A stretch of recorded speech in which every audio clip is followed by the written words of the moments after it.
A table set before me, January 16.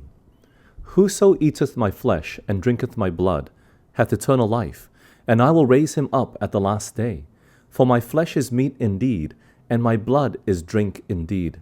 John 6:54 and 55. Eternal life is the receiving of the living elements in the Scriptures, the doing of the will of God. This is what is meant by eating the flesh and drinking the blood of the Son of God. It is the privilege of all to partake of the bread of heaven by studying the Word and thus gaining spiritual sinew and muscle. Each one must appropriate the blessing to his own soul, or he will not be fed. You know you would not be nourished by seeing a well-spread table and by others eating. We would starve if we did not partake of physical nourishment, and we shall lose our spiritual strength and vitality if we do not feed on spiritual bread. The table has been spread, and Christ invites you to the feast.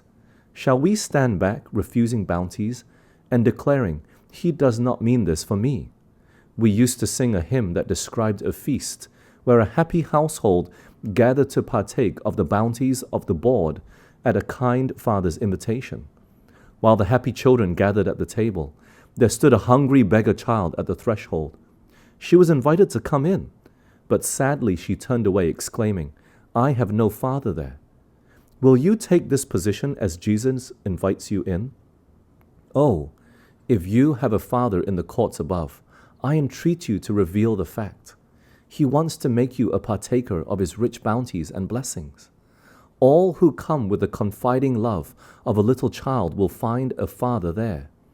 Come to the water of life and drink. Do not stay away and complain of thirst. The water of life is free to all. Those who eat and digest this word, making it a part of every action and of every attribute of character, grow strong in the strength of God. It gives immortal vigor to the soul, perfecting the experience and bringing joys that will abide forever.